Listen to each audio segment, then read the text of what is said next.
নূহ আলাইহিস সালাম আউয়ালু রাসূলিন বুইসা ইলা আহলিল আরদ। সাইয়েদনা আদম আলাইহিস সালাম এবং ইদ্রিস আলাইহিস সালামের পরে আল্লাহ তাআলা নূহ আলাইহিস সালামকে পৃথিবীর সর্বপ্রথম রাসূল করে এই পৃথিবীতে প্রেরণ করেছেন এবং আল্লাহ তাআলা ওনাকে বলেছেন আবদান শাকুরা, মানে হচ্ছে অ্যান ওবিডিয়েন্ট সার্ভেন্ট অফ আল্লাহ। আল্লাহ তাআলার একজন কৃতজ্ঞ বান্দা হিসেবে আল্লাহ তাআলা কালামুল্লাহ মাজিদে নূহ আলাইহিস সালামকে এই উপাধি দিয়েছিলেন। পাশাপাশি তিনি হচ্ছেন উলুল আজমি মিনার রসুল, অর্থাৎ ৫ জন নবীকে আল্লাহ তাআলা কুরআনুল কারীমে দৃঢ় প্রত্যয়ী বা দৃঢ়চেতা রাসূল হিসেবে ঘোষণা করেছেন। নূহ আলাইহিস সালাম হচ্ছেন তাদের মধ্য থেকে অন্যতম।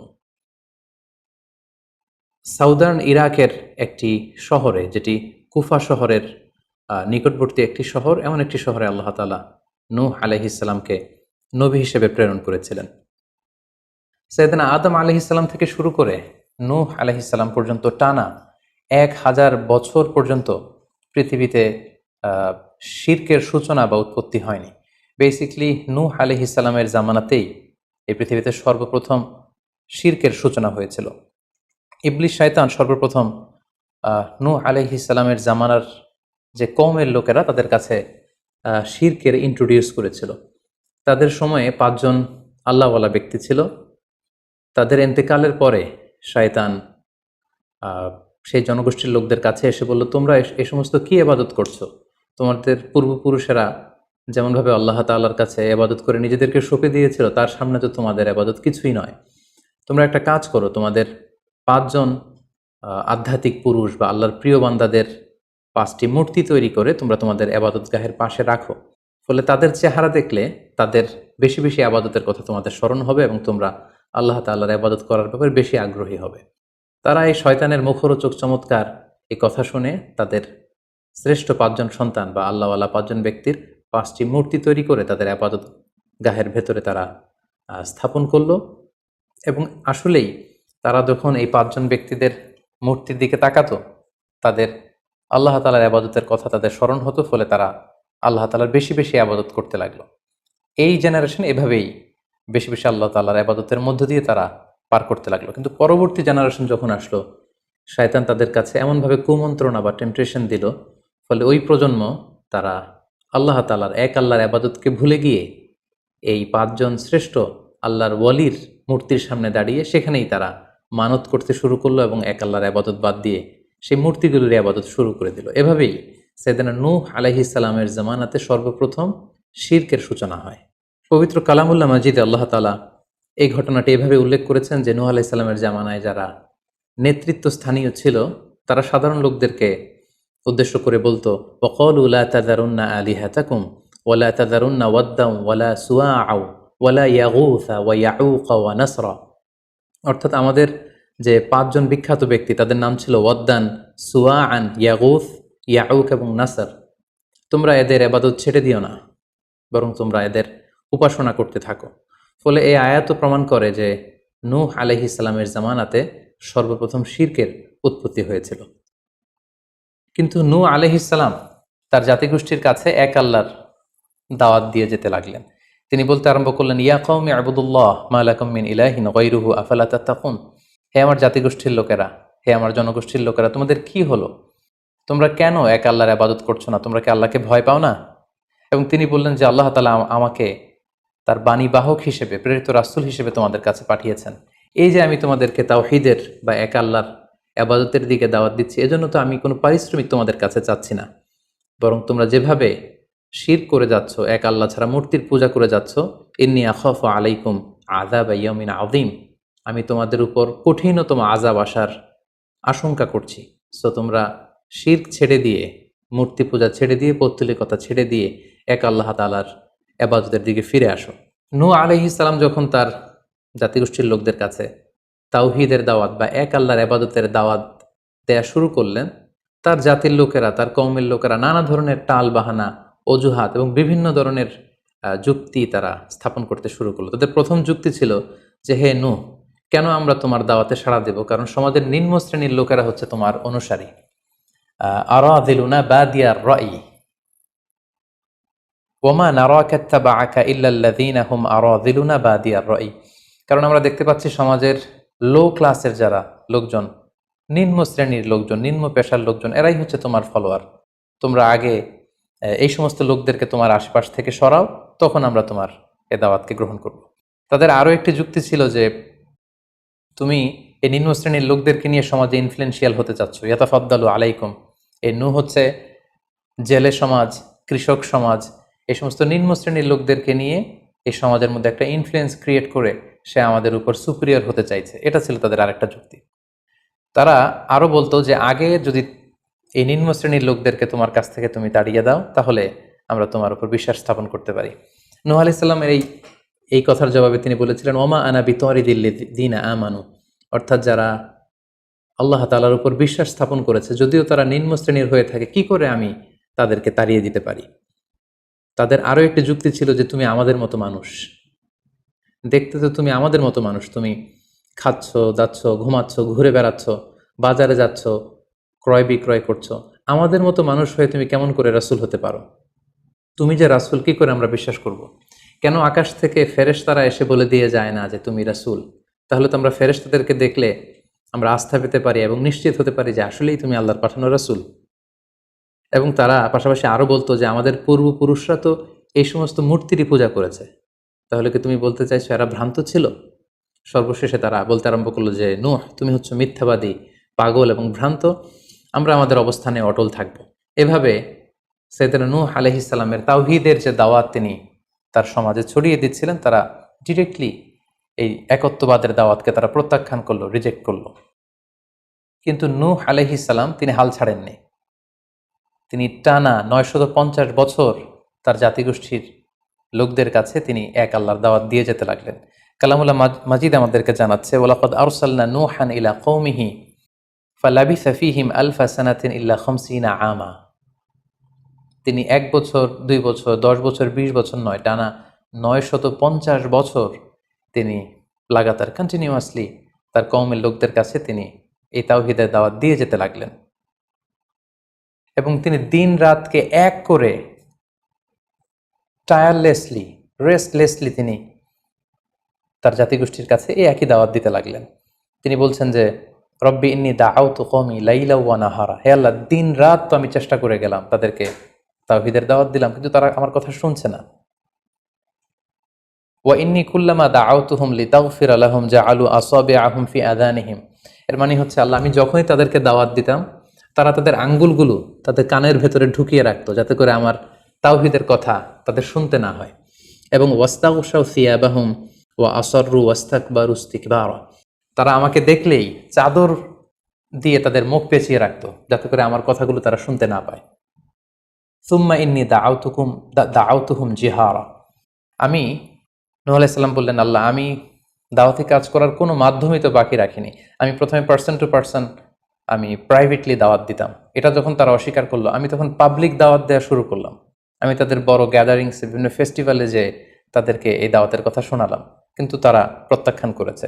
সুম্মা ইন্নী আ'লানতু লাহুম ওয়া আসরারতু লাহুম ইসরারা, অর্থাৎ এই আয়াত থেকে বোঝা যাচ্ছে যে নূহ আলাইহিস সালাম দাওয়াত দেয়ার বা বাণী বাহকের যে কাজ, এই গুরুদায়িত্ব পালনে কোনো ধরনের প্রক্রিয়া তিনি বাদ রাখেননি। তিনি দিনে রাতে, তিনি প্রাইভেটলি, তিনি পাবলিকলি, তিনি উৎসাহ প্রদানের মাধ্যমে, জান্নাতের সুসংবাদ দেওয়ার মাধ্যমে, কিংবা জাহান্নামের ভয় দেখানোর মাধ্যমে নানাভাবে তার জাতিগোষ্ঠীর কাছে আখিরাতের কথা, আখিরাতে আল্লাহ তাআলার সুপ্রিম কোর্টের কাঠগড়ায় দাঁড়িয়ে জবাবদিহিতার কথা, এক আল্লাহর একত্ববাদের কথা, এই দাওয়াতগুলো তিনি দিয়ে গিয়েছেন।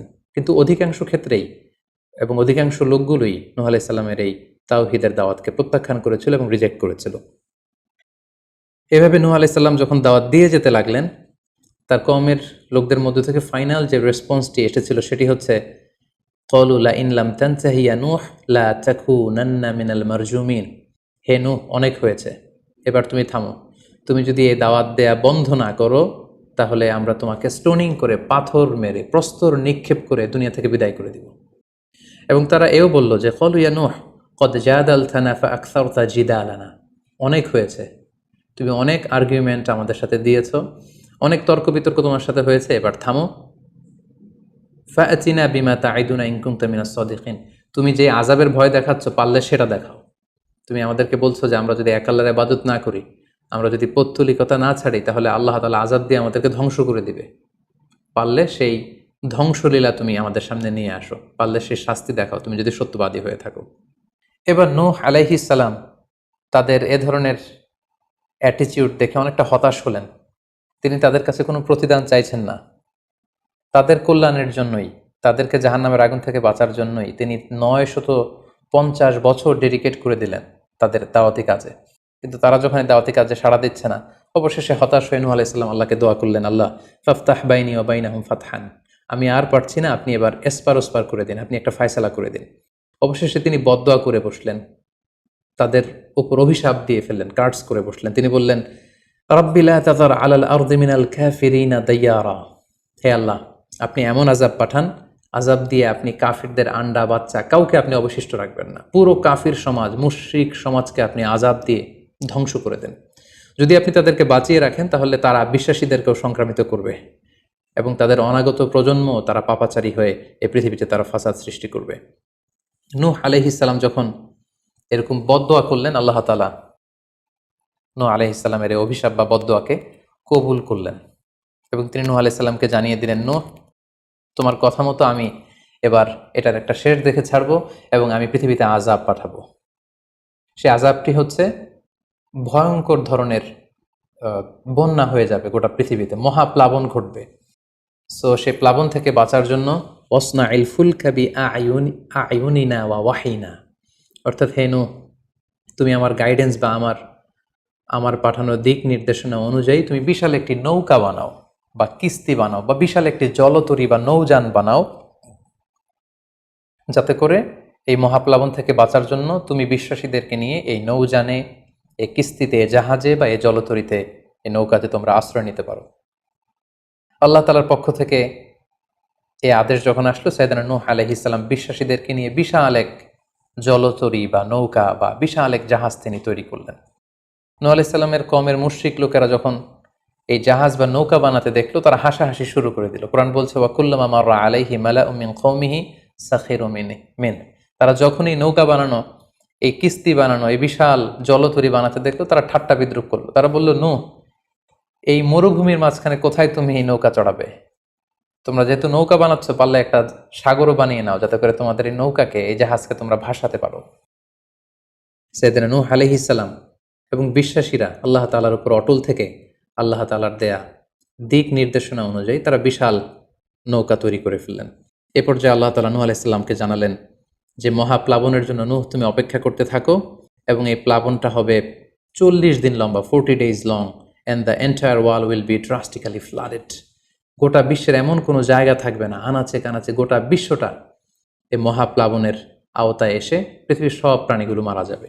সো তুমি কি করে বুঝবে যে আমি কখন এই মহাপ্লাবন পৃথিবীতে দিচ্ছি? সেটার একটা সাইন হচ্ছে, তুমি যখন চুলার ভেতর থেকে ফুরফুর করে কলকল করে পানি বেরোতে দেখবে, তখনই বুঝবে যে সে টাইমটা চলে এসেছে। তখন তুমি হাত্তা ইদা জা আমরুনা বা ফারাত তান্নুর, চুলার ভেতর থেকে আগুনের পরবর্তীতে, আগুনের বিপরীতে পানি ছুটতে আরম্ভ করবে, তখনই বুঝবে যে সে সময়টা চলে এসেছে, মহাপ্লাবনের সময়টা একেবারে ঘনিয়ে এসেছে। কুল নাহমিল ফিহা মিন কুল্লি যাওজাইনি ইসনাইন, তখন তুমি সমস্ত বিশ্বাসী বান্দাবান্দিদেরকে, যারা তোমার ফলোয়ার, যারা একত্ববাদী বিশ্বাসী, তাদেরকে নিয়ে সেই নৌকায় তুমি আরোহণ করবে এবং প্রতিটি প্রাণী থেকে জোড়ায় জোড়ায়, অর্থাৎ ম্যাসকুলিন অ্যান্ড ফ্যামিনিন, নারী পুরুষ জোড়ায় জোড়ায় তুমি নিয়ে সেই নৌকাতে আরোহণ করবে। কারণ এই মহাপ্লাবনটা এত ভয়ঙ্কর মহাপ্লাবন হবে, ফলে পৃথিবীতে কেউ বেঁচে থাকবে না এবং তোমরাই হবে নেক্সট জেনারেশন, এবং তোমাদের থেকেই পৃথিবী আবার নতুন করে সভ্যতা বিনির্মিত হবে এবং তোমাদের থেকে নতুন করে পৃথিবীর সব প্রাণীকুল আবার নতুন করে বংশবিস্তার শুরু হবে। আল্লাহ তাআলার এই গাইডেন্স অনুযায়ী নূহ আলাইহিস সালাম অপেক্ষা করতে লাগলেন যে কখন চুলার ভেতর থেকে কলকল করে পানি বেরোয়। হঠাৎ করে তিনি একদিন দেখতে পেলেন যে চুলার ভেতর থেকে পানি বেরোচ্ছে। তিনি সমস্ত বিশ্বাসীদেরকে নিয়ে এবং বিভিন্ন প্রাণীকুল থেকে জোড়ায় জোড়ায় নারী পুরুষ দুই ধরনের জেন্ডারকে একত্রিত করে নিয়ে তিনি আল্লাহ তাআলার নামে সেই নৌকার মধ্যে আরোহণ করলেন এবং আল্লাহ বললেন, ওয়াকাল আরকাবু ফিহা বিসমিল্লাহি মাজরেহা ওয়া মুরসাহা ইন্না রাব্বি লাগফুরুর রহিম। আল্লাহ বললেন, তোমরা যখন আরোহণ করবে, তোমরা আল্লাহর নামে আরোহণ করবে, অর্থাৎ বিসমিল্লাহ বলে আরোহণ করবে, কারণ তোমাদের এই নৌকার, এই জাহাজের গতি এবং স্থিতি এটা হবে আল্লাহর নামে। এটার সেইলিং বা অ্যাঙ্করিং, এটার পানির উপরে ভেসে চলা এবং এটার নোঙর ভেরানো সবটাই হবে আল্লাহ তাআলার নামে। এবং আল্লাহ তাআলার আদেশ অনুযায়ী নূহ আলাইহিস সালাম সবাইকে নিয়ে সেই নৌকায় আশ্রয় নিলেন। কোরআন আমাদেরকে জানাচ্ছে ওহিয়া তাজরি বিহিম ফি মাউজিন কাল জিবাল, গোটা বিশ্বব্যাপী এমন ভয়ঙ্করভাবে আকাশ থেকে ঝুম বৃষ্টি নাজিল হলো, জমিন তার ভেতরে থাকা পানিগুলোকে উপরে উদ্গীরণ করে দিতে লাগলো, উপর থেকে পানি, নিচ থেকে পানি, ফলে গোটা বিশ্বে এক মহাপ্লাবনের পরিস্থিতি তৈরি হলো। এবং সেই ভয়ঙ্কর প্লাবনের মধ্যে, সেই ঝড় ঝাপটার মধ্যে, সেই পানির মধ্যে নূহ আলাইহিস সালামের সেই কিস্তি বা সেই জলতরী বা সেই নৌকা ভাসতে লাগলো। কোরআন বলছে যে ফি মাউজিন কাল জিবাল, বিশাল পাহাড় সম ঢেউয়ের মধ্যে নূহ আলাইহিস সালামের তরী আল্লাহর নামে ভাসতে আরম্ভ করলো এবং আল্লাহর নামে নূহ আলাইহিস সালাম সেই তরী ভাসিয়ে দিলেন। মহাপ্লাবনের ঠিক কিছু আগে নূহ আলাইহিস সালাম ওনার ছেলে কানাআনকে আহ্বান করলেন যে কানাআন, তুমি এই নৌকার মধ্যে আরোহণ করো। আমরা ইতিহাস থেকে আমরা জেনেছি যে নূহ আলাইহিস সালামের 4 জন সন্তান ছিল, হাম, সাম, ইয়াফাস, কানাআন। এই 4 জন সন্তানের মধ্যে 3 জনই ঈমান এনেছিল, শুধু কানাআন ছাড়া। নূহ আলাইহিস সালাম কানাআনকে বললেন, কানাআন ইয়া বুনাইয়া ইরকাব মাআনা, হে আমার প্রিয় সন্তান, তুমি নৌকায় ওঠো, আল্লাহর কাছে তওবা করো। কিন্তু কানাআন নূহ আলাইহিস সালামের এই আহ্বানের প্রত্যুত্তরে তিনি বলেছিলেন, আমি নৌকায় উঠবো না, সাআবি ইলা জাবালিন ইয়াসিমুনি মিনাল মা, আমি পাহাড়ের চূড়ায় যেয়ে দাঁড়াবো, পাহাড় আমাকে পানি থেকে বাঁচাবে, কারণ এই বন্যার পানি তো পাহাড় পর্যন্ত পৌঁছতে পারবে না। নূহ আলাইহিস সালাম বললেন, ক্বালা লা আসিমাল ইয়াউমা মিন আমরিল্লাহ ইল্লা মার রাহিম, হে কানাআন, আজকে আল্লাহর এই গজব থেকে, এই আযাব থেকে, এই মহাপ্লাবন থেকে বাঁচানোর কেউ নাই, কেউ তোমাকে বাঁচাতে পারবে না। পাহাড় তোমাকে আজকে সুরক্ষা দিতে পারবে না, বাঁচাতে পারবে না, আজকে বাঁচানোর কেউ নেই, তুমি তাড়াতাড়ি উঠে আসো এখানে। কিন্তু নূহ আলাইহিস সালামের ছেলে কানাআন অস্বীকৃতি জ্ঞাপন করলো। কোরআন বলছে ওয়াহালা বাইনাহুমাল মাউজু ফাকানা মিনাল মুগরাকিন, বাবা আর ছেলের মধ্যে যখন এ ধরনের কথা চলছিল, হঠাৎ করে বিশাল এক সাগরের ঢেউয়ের ধাক্কা এসে নূহ আলাইহিস সালামের সন্তান কানাআনকে পানির মধ্যে ডুবিয়ে দিল। তাহলে এই আয়াত থেকে বুঝলাম কানাআন যারা ডুবে গিয়েছিল তাদের অন্তর্ভুক্ত হয়েছিল। এবং মজার ব্যাপার হচ্ছে নূহ আলাইহিস সালামের স্ত্রীও এই মহাপ্লাবন থেকে বাঁচতে পারেনি। সেও ঈমান না আনার কারণে যারা ধ্বংস হয়েছিল, যাদের সলিল সমাধি হয়েছিল মহাপ্লাবনের পানির মধ্যে, নূহ আলাইহিস সালামের স্ত্রীও সেখানে নিহত হয়েছেন। এখন একটি প্রশ্ন এসে দাঁড়ায়, সেটি হচ্ছে যে এটা কি একটা গ্লোবাল ডিজাস্টার ছিল কিনা? এটা কি ইরাকের সেই সাউদার্ন পার্টেই শুধু এই বন্যাটা হয়েছিল, না গোটা বিশ্বব্যাপী হয়েছিল? এ নিয়ে ঐতিহাসিকদের মধ্যে অনেক ধরনের মতামত পাওয়া যায়। তবে একটা বড় সংখ্যক ঐতিহাসিক মুআররিখুন তারা বলেছেন যে ইট ওয়াজ এ গ্লোবাল ডিজাস্টার, এই ফ্লাড, এই বন্যাটা ছিল গোটা বিশ্বব্যাপী। কারণ আল্লাহ তাআলা কোরআনে বলেছেন, নূহ আলাইহিস সালামের বদদুয়ার কথা বলেছেন, নূহ আলাইহিস সালাম বলেছেন যে রব্বি লা তাযার আলাল আরদি মিনাল কাফিরিনা দাইয়ারা, হে আল্লাহ, এই জমিনে একজন কাফিরকেও আপনি বাঁচিয়ে রাখবেন না। সো এই আর্থ শব্দটা প্রমাণ করে তিনি গোটা বিশ্বের দিকে ইঙ্গিত করেছেন।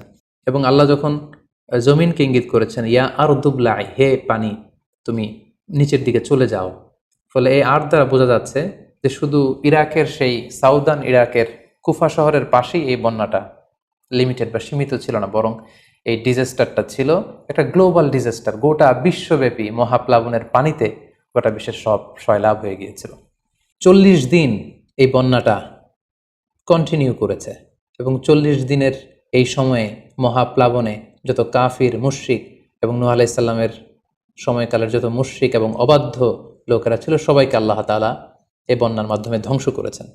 40 দিন পর আল্লাহ তাআলা আদেশ করলেন, ইয়া আরদু বুলাঈ মাআকি ওয়া ইয়া সামাউ আকলিঈ, অর্থাৎ হে আকাশ, তুমি বৃষ্টি বর্ষণ করা এবার স্টপ করো, এবার বন্ধ করো। এবং জমিনকে বললেন, জমিন তুমি যে মাটির ভেতর থেকে পানি বের করছিলে, এই পানি বের করা বন্ধ করে তুমি ভূপৃষ্ঠের উপরে থাকা পানিগুলোকে গিলে ফেলো। ওয়াগীদাল মা, ফলে আল্লাহ তাআলার আদেশের সাথে সাথে পানি বর্ষণ এবং পানি জমিনের ভেতর থেকে বের হয়, এটা বন্ধ হলো। ওয়াস্তাওয়াত আলাল জুদি, নূহ আলাইহিস সালামের এই বিশাল জলতরী বা কিস্তি বা নৌকা জুদি পাহাড়ে যেয়ে থামল। জুদি পাহাড়ে এই তরীর নোঙর ভিড়ল।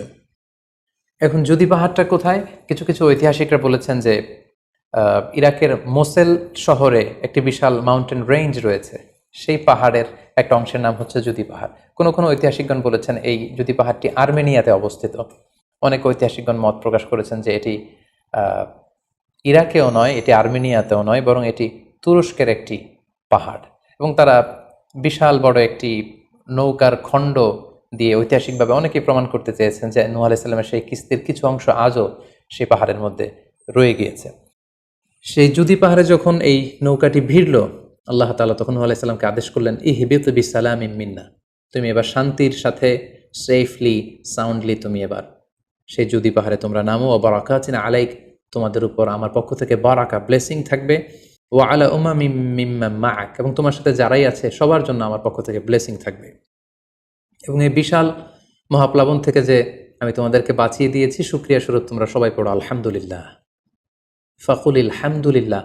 কোরআন বলছে যে তারা সবাই আল্লাহর প্রশংসা করে সেখান থেকে নেমে আসলো এবং নূহ আলাইহিস সালামকে আল্লাহ তাআলা শিখিয়ে দিলেন, নূহ এবার তুমি পড়ো রব্বি আনজিলনি মুনজালান মুবারাকান ওয়া আনতা খায়রুল মুনজিলিন, অর্থাৎ হে আল্লাহ আপনি এমন জায়গায় আমাদেরকে অবতরণ করুন যে জায়গাটা আমাদের জন্য কল্যাণকর, কারণ আপনিই তো উত্তম অবতরণকারী।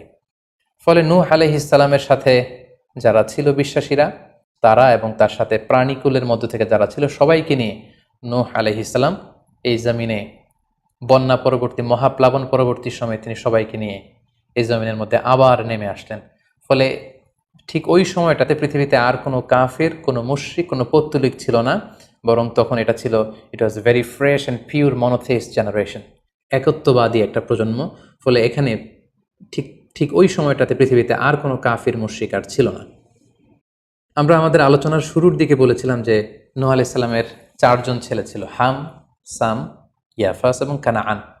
এবং ঐতিহাসিকভাবে এটা ঐতিহাসিক বিভিন্ন ধর্মগ্রন্থ থেকেও এটা প্রমাণিত যে এই 4 ছেলের মধ্য থেকে একজন ছেলে ছিল কানাআন, যে মহাপ্লাবনে মৃত্যুবরণ করেছে, এবং হাম, সাম এবং ইয়াফেস, তাদের মধ্য থেকেই মূলত গোটা বিশ্বে নতুন করে মানব সভ্যতার আবার সূচনা হয়েছে। নূহ আলাইহিস সালামের ছেলে হাম, তিনি আফ্রিকাতে তার পরিবার নিয়ে বসবাস শুরু করেন, এবং ওনার ছেলে সাম, যেখান থেকে সেমাইটিক শব্দটি আমরা বলে থাকি, ওনার ছেলে সাম তার আত্মীয় স্বজন এবং তার বংশধরদেরকে নিয়ে ধীরে ধীরে মধ্যপ্রাচ্য বা দূরপ্রাচ্যের এই এরিয়াতে পরবর্তীতে তারা বসবাস শুরু করেন। এবং ওনার ছেলে ইয়াফেস বর্তমান যে চীন বা তার আশেপাশের যে এরিয়াগুলো আছে সেখানে বসবাস শুরু করেন, এবং সেখান থেকেই মানব ইতিহাস আবার নতুন করে তার পথ চলা শুরু করলো, এবং গোটা বিশ্বে বাচ্চা রিজালান কাসীরা ওয়া নিসা, অনেক নারী পুরো গোটা বিশ্বে সেখান থেকে আবার ছড়িয়ে পড়তে আরম্ভ করলো। এভাবেই নূহ আলাইহিস সালাম একত্ববাদের দাওয়াত দিয়ে নিরলস প্রচেষ্টা করে ওনার জীবনকে তিনি অতিবাহিত করেছেন। সাইয়েদনা নূহ আলাইহিস সালাম ওনার ইন্তেকালের পরে ওনাকে কোথায় কবর দেওয়া হয়েছে এ নিয়ে 2টি মত পাওয়া যায়। প্রথম মত অনুযায়ী ওনাকে মক্কাতে কবরস্থ করা হয়েছে, আরেকটি মত অনুযায়ী লেবাননের কার্ক নামে একটি এরিয়াতে জাবালে দীর, সেই দীর মাউন্টেনের পাশে সাইয়েদনা নূহ আলাইহিস সালামকে কবরস্থ করা হয়েছে। সম্মানিত শুধু এই ছিল নূহ আলাইহিস সালামের সংক্ষিপ্ত, বর্ণাঢ্য এবং সংগ্রামী জীবন কাহিনী। এ পর্যায়ে আমরা নূহ আলাইহিস সালামের এই স্টোরি থেকে, এই জীবনী থেকে কী ধরনের লেসন, লাইফ লেসন বা শিক্ষা আমরা পেতে পারি, যেটা আমরা আমাদের সমাজের সাথে রেলেভেন্ট করতে পারি, আমরা সে বিষয়ে সামান্য কিছু আলোচনা করব। আমরা যারা দাওয়া কাজের সাথে ইনভলভড, তাদের জন্য নূহ আলাইহিস সালামের জীবনীতে আসলে নূহ আলাইহিস সালামের দাওয়া ক্যারিয়ার থেকে নেবার মতো, শেখার মতো অনেক কিছু রয়েছে। তোর মধ্যে থেকে অন্যতম হচ্ছে যে ডাইভার্সিটি অফ দাওয়া অ্যাপ্রোচ। আমরা জানি যে আমরা যারা আল্লাহ তাআলার এই কথাগুলো, কোরআন সুন্নাহর এই মেসেজগুলো পৌঁছে দিচ্ছি, আমরাও কাইন্ডা বাণীবাহকের কাজ কিন্তু আমরা করছি। যেহেতু নবীরা নেই, তাদের অনুসৃত পথকে আমরা ধারণ করে তাদের কথাগুলো আমরা পৌঁছে দিচ্ছি। সো আমাদের দাওয়া অ্যাপ্রোচের মধ্যে ডাইভার্সিটি থাকতে হবে। আমরা যেমনি ওরালি দাওয়া কাজ করি, নবীরা ওরালি দাওয়া কাজ করতেন, মৌখিকভাবে মানুষকে দাওয়া দিতেন। এই ওরালি দাওয়ার পাশাপাশি আমরা রিটেন দাওয়ার কাজ করতে পারি, আমরা প্র্যাকটিক্যাল দাওয়া কাজ করতে পারি। অর্থাৎ প্র্যাকটিক্যাল দাওয়াটা হচ্ছে লাইভ দাওয়া। আমার কথা দেখে, আমার আচরণ দেখে, আমার ডিলিংস দেখে মানুষ ইসলামের সৌন্দর্যের প্রতি আকৃষ্ট হবে, এবং এটা খুবই ফলপ্রসূ একটা দাওয়া সিস্টেম। সো আমরা যদি নূহ আলাইহিস সালামের জীবনের দিকে তাকাই, তাহলে দেখব উনি অনেকভাবে এই দাওয়া কাজ করেছেন। উনি প্রথম পার্সন টু পার্সন টার্গেট করে তাকে একা একা বোঝাতেন। এটা যখন কাজ না করতো, প্রাইভেট দাওয়া থেকে উনি পরে সুইচ করলেন পাবলিক দাওয়াতে। কোরআন আমাদেরকে জানিয়েছে যে তার কওমের বিভিন্ন ফেস্টিভ্যালগুলোতে, সেখানকার বিভিন্ন পাবলিক গ্যাদারিংসগুলোতে, সেখানকার বিভিন্ন ক্লাবগুলোতে তিনি যে এক আল্লাহর দাওয়া তিনি সেখানে পেশ করেছেন। পাশাপাশি নূহ আলাইহিস সালাম তার সময়ের সম্ভ্রান্ত ব্যক্তিবর্গ যারা, তাদেরকে স্পেশালি তিনি দাওয়া কাজের আওতায় নিয়ে এসেছেন। এলিট সোসাইটি যারা, আমরা যদি আল্লাহ রাসূল সাল্লাল্লাহু আলাইহি ওয়াসাল্লামের দাওয়া অ্যাক্টিভিটির দিকে তাকাই, তাহলে দেখব যে উনিও কিন্তু সানাদিদে কোরাইশের যারা লিডার শ্রেণী ছিল, গণ্যমান্য ব্যক্তিবর্গ ছিল, তাদেরকে তিনি স্পেশালি দাওয়া কাজ করতেন তাদের সাথে। কারণ আমরা জানি যে একটা সমাজের লিডার যদি ইসলামের পথে আসে, ফলে তার যে লক্ষ লক্ষ ফলোয়ার থাকবে তারাও তার দ্বারা ইনফ্লুয়েন্স হয়ে তারাও ইসলামের পথে চলে আসবে। এবং আল্লাহ রাসূল সাল্লাল্লাহু আলাইহি ওয়াসাল্লামের জীবনী তো আমরা দেখেছি যে কোনো গোষ্ঠীর বা কোনো কওমের বা কোনো ট্রাইবের গোত্র প্রধান যখন কালিমা পড়ে মুসলমান হয়েছে, তার দেখা দেখি গোত্রের সকল নারী পুরুষ তারাও মুসলমান হয়ে গেছে। দাওয়া কাজ আঞ্জাম দেওয়ার ক্ষেত্রে যারা এলিট সোসাইটি বা সমাজের গণ্যমান্য ব্যক্তিবর্গ যারা থাকবে, তাদেরকে দাওয়া দেওয়ার ক্ষেত্রে আমাদেরকে স্পেশাল এফোর্ট দিতে হবে। কারণ তাদেরকে যদি আমরা ইসলামের পক্ষে, সত্যের পক্ষে কনভিন্সড করতে পারি, ফলে তারা সমাজের আরও অনেক লোককে ইনফ্লুয়েন্স করে ইসলামের সুশীতল বাণীর ভেতরে নিয়ে আসতে পারবে। তো এর মানে এই নয় যারা নিম্ন শ্রেণীর বা যারা সমাজের মধ্যবিত্ত বা নিম্ন মধ্যবিত্ত যে ফ্যামিলিগুলো রয়েছে বা যে সমস্ত লোকজন রয়েছে, তাদেরকে আমরা গুরুত্ব দিব না, ব্যাপারটি এমন নয়। বরং নূহ আলাইহিস সালামের ঘটনা থেকে আমরা বুঝতে পারছি যে একটা হচ্ছে মাস পিপুলদের জন্য দাওয়া, আর একটি হচ্ছে যারা সমাজের উচ্চ শ্রেণী তাদের জন্য স্পেশালি কিছু টাইম স্পেন্ড করা, তাদেরকে আলাদাভাবে দাওয়া দেওয়া, এবং অথবা তাদের উপযোগী করে দাওয়া অ্যাক্টিভিটি তাদের কাছে যদি আমরা প্রেজেন্টেশন করতে পারি, তাহলে নিঃসন্দেহে তারাও ইসলামের সৌন্দর্যের দ্বারা আকৃষ্ট হবে। নূহ আলাইহিস সালামের এই জীবন কাহিনী থেকে আমরা আরও একটি বিষয় শিখতে পারি, সেটি হচ্ছে দাওয়া কাজে কখনো হতাশ হওয়া যাবে না, নিরাশ হওয়া যাবে না, এবং হাল ছাড়া যাবে না, বরং ভরসা রাখতে হবে আল্লাহর উপর। কারণ আমরা কয় বছর দাওয়া কাজ করে যাচ্ছি, আমরা কতটুকু এফোর্ট দিয়েছি, আমরা কতটুকু টাইম স্পেন্ড করেছি, আমরা কতটুকু স্যাক্রিফাইস করেছি। আমরা যদি নূহ আলাইহিস সালামের জীবনের দিকে তাকাই, তাহলে দেখব যে তিনি টানা 950 বছর টানা লাগাতার তিনি তার জাতিগোষ্ঠীর কাছে দাওয়াতি কাজ করেছেন, কিন্তু তিনি নিরাশ হননি, হতাশ হননি, হাল ছেড়ে দেননি, তিনি ভরসা রেখেছিলেন আল্লাহ তাআলার উপর। সো আমরা যারা দাওয়া কাজ করছি, আমরা ইনস্ট্যান্ট ফলাফলের জন্য যেন বসে না থাকি, আমরা আমাদের দায়িত্বটুকু পালন করব। নূহ আলাইহিস সালামের এই স্টোরি থেকে আমরা আরও একটি বিষয় শিখতে পারি, সেটা হচ্ছে আমাদের কাজ হচ্ছে ইফোর্ট দেয়া, বাট এটার কমপ্লিশন, এটার রেজাল্ট আসবে আল্লাহ তাআলার পক্ষ থেকে। আরবিতে বলা হয় যে আস-সা'য়ু মিন্না ওয়াল ইতমামু মিনাল্লাহ, প্রচেষ্টা করার মালিক আমরা, সফলতা দেওয়ার মালিক হচ্ছেন আল্লাহ।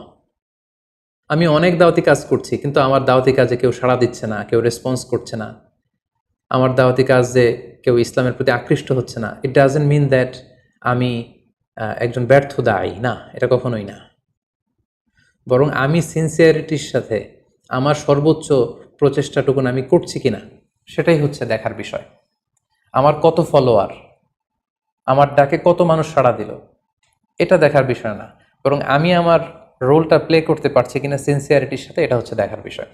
এর কারণ হচ্ছে আল্লাহর হাবিব সাল্লাল্লাহু আলাইহি ওয়াসাল্লাম বলেছেন, কিয়ামতের দিন অনেক নবী দাঁড়াবে যাদের ফলোয়ার হচ্ছে হাতে গোনা অল্প কয়েকজন, মানে অল্প কয়েকজন ঈমান এনেছিল।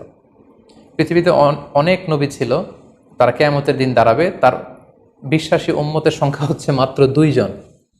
পৃথিবীতে এরকম অনেক নবী ছিল, কিয়ামতের দিন তিনি দাঁড়াবেন, তার উপর বিশ্বাস এনেছিল মাত্র একজন, মানে নবীও একজন, তার প্রতি ঈমানও এনেছে মাত্র একজন। এমনও অনেক নবী কিয়ামতের দিন আল্লাহ তাআলার দরবারে দাঁড়াবে, যেই নবীর কোনো ফলোয়ার নাই, যেই নবীর কোনো বিশ্বাসী উম্মত নাই, অর্থাৎ নবী শুধু একা, তার সারা জীবনের দাওয়া কাজে কেউ তার ডাকে সাড়া দেয়নি। তার মানে কি তিনি ব্যর্থ? নেভার, কখনো না। তিনি তার দায়িত্বটুকুন পালন করেছেন, এজন্য তিনি আল্লাহ তাআলার দরবারে তিনি সফল। সো কে আপনার ডাকে সাড়া দিবে, কে ইসলামের পথে আসবে, এটা আমাদের দেখার বিষয় না। আমাদের দেখার বিষয় হচ্ছে আমরা আমাদের দায়িত্বটুকুন পালন করেছি কিনা, আমরা কোরআনের, ইসলামের সুন্দর বিউটিফুল মেসেজগুলো আমরা পৌঁছে দিতে পেরেছি কিনা, that should be hour concern. সেটাই হচ্ছে আমাদের দায়িত্ব।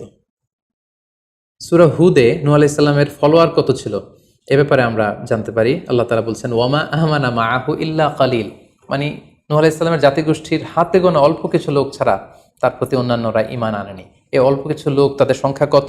তাফসীর ইবনে কাসীরে এসেছে, সাইয়েদনা ইবনে আব্বাস বলেন যে কানু 80 নাফসান মিনহুম নিসাউহুম, নারী পুরুষ মিলিয়ে 80 জন। Could you imagine that? 950 বছরের দাওয়াতি ক্যারিয়ারে ওনার উপর ঈমান এনেছে মাত্র 80 জন। তার মানে প্রতি 100 বছরে অন অ্যান অ্যাভারেজ 10 জন ওনার উপর ঈমান আনেনি, কিন্তু উনি হচ্ছেন উলুল আজমি মিনার রুসুল। এই মহাবিশ্বের 5 জন শ্রেষ্ঠতম নবীদের মধ্য থেকে তিনি হচ্ছেন অন্যতম। সো আমাদেরকে দেখতে হবে আমরা আমাদের দায়িত্বটুকুন পালন করছি কিনা, কতজন আমাদের ডাকে সাড়া দিল, কতজন আমাদের ফলোয়ার হলো, কতজন ইসলামের পথে আসলো কি আসলো না, সেটা আল্লাহ তাআলা নির্ধারণ করবেন। নূহ আলাইহিস সালামের জীবনী থেকে আমরা আরও যে শিক্ষাটি পাই, এবং এটি খুবই গুরুত্বপূর্ণ একটি লেসন, সেটা হচ্ছে হিদায়া অনলি বিলংস টু আল্লাহ। হেদায়েত দেওয়ার মালিক হচ্ছেন Allah. Canaan and the wife of Nuh for example, যেমন নূহ আলাইহিস সালামের ছেলে কানাআন কিংবা তার স্ত্রী, তারা কিন্তু নূহ আলাইহিস সালামের প্রতি ঈমান আনেনি। তার মানে বাবা নবী হয়ে অনেক সময় ছেলে ঈমান আনতে পারেনি, তার ভাগ্যে সেটা জোটেনি। নূহ আলাইহিস সালাম নবী ছিলেন, কিন্তু তার স্ত্রী তার প্রতি ঈমান আনেনি। এজন্য আল্লাহ তাআলা বলছেন, ইন্নাকা লা তাহদি মান আহবাবতা ওয়ালাকিন্নাল্লাহা ইয়াহদি মান ইয়াশা। হে নবী, আপনি যাকে চান তাকে আপনি হেদায়েত দিতে পারবেন না, কারণ হেদায়েত দেওয়ার মালিক আপনি নন। হেদায়েত দেওয়ার নিরঙ্কুশ একচ্ছত্র ক্ষমতা হচ্ছে শুধুমাত্র কেবলমাত্র আল্লাহ তাআলার হাতে। তিনি যাকে চাইবেন তাকে তিনি হেদায়েত দেন। আমরা চাইলেই কাউকে হেদায়েত দিতে পারবো না। নূহ আলাইহিস সালামের জীবনী থেকে আরও একটি বড় শিক্ষা হচ্ছে যে আল্লাহ তাআলা হুট করেই কাউকে আযাব দেন না বা শাস্তি পাঠান না, বরং আল্লাহ তাআলা বারবার সুযোগ দিয়ে থাকেন।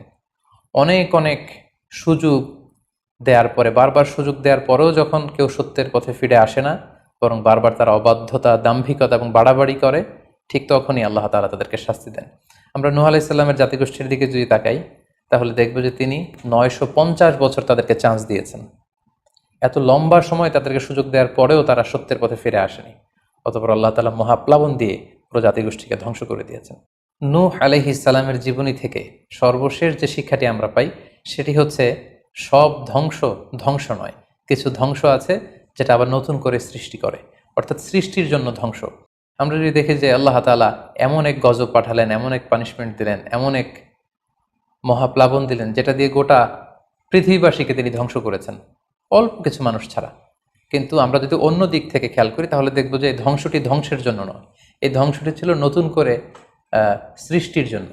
আমরা দেখি যে অনেক এলাকাতে অগ্নিকাণ্ড ঘটে, সেখানে হয়তো বেড়ার ঘর ছিল, টিনের ঘর ছিল, তো অগ্নিকাণ্ড ঘটার পরে সেখানে বিশাল করে বিল্ডিং তৈরি হয়।